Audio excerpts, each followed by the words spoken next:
آپ کے ہمارے ملک میں وہاں ایک مظفر شمسی گزرے ہیں، شاید آپ کے علم میں ہو، یہ شیعہ تھے۔ عقیدہ ختم نبوت کے موقع پر جب سید عطا اللہ شاہ بخاری رحمۃ اللہ علیہ کو قید ہوئی تھی، وہاں ان کو بھی ہوئی تھی، انہوں نے عقیدہ ختم نبوت کے مسئلے میں شاہ جی کا ساتھ دیا، مظفر شمسی صاحب۔ اچھا، جیل سے جب فارغ ہوئے، جو بات آپ کو سنا، جیل سے جب فارغ ہوئے گھر آئے تو گھر کی یہ حالت تھی کہ گھر والوں نے کہا کہ جب آپ جیل گئے ہیں اتنا بھی نہیں تھا کہ ہم کوئی کھانے کا ہی بندوبست کر سکتے، کبھی پڑوسیوں سے آٹا ادھار لے لیا، کبھی گندم ادھار لے لی، اور آج آپ چھوٹ کر آئے ہیں، ہمارے گھر میں اتنا بھی نہیں ہے کہ ہم آپ کے لیے روٹی بنا سکیں۔ شمسی صاحب کہنے لگے کوئی نہیں، اللہ تعالیٰ رحم فرمائیں گے، بیٹھ گئے۔ تھوڑا وقفہ ہوا تو دروازے پر دستک ہوئی، تو بیٹے سے ہی فرمایا کہ جا کر دیکھو کون صاحب ہیں۔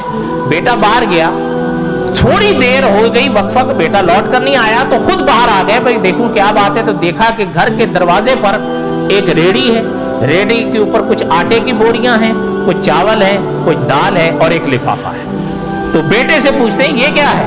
تو بیٹا کہنے لگا کہ ابا ایک صاحب یہ دے کر کہ اپنے ابا کو دے دینا، یہ ان کے لیے تحفہ ہے، یہ کہہ کے چلے گئے۔ تو مظفر صاحب فرمانے لگے بیٹا وہ ہیں کہاں کہ وہ جا رہے ہیں؟ تو کہ چہرے کا تو انہوں نے ڈھانپ رکھا تھا، میں نے چہرہ دیکھا نہیں، یہ بھاگے کہ کم از کم میں دیکھوں تو صحیح میرا محسن کون ہے۔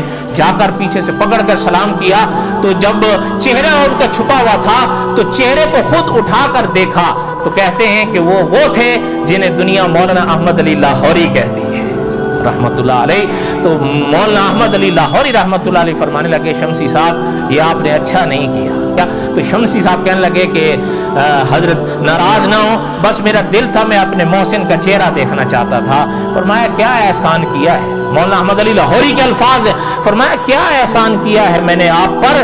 آپ نے عقیدہ ختم نبوت کے لیے جیل کاٹی ہے، میں حضور کی عظمت کی خاطر آپ کی کوئی خدمت کرنا چاہ رہا تھا، اور کیا ہے؟ مجھے نہیں پتا آپ کس مسلک کے ہو،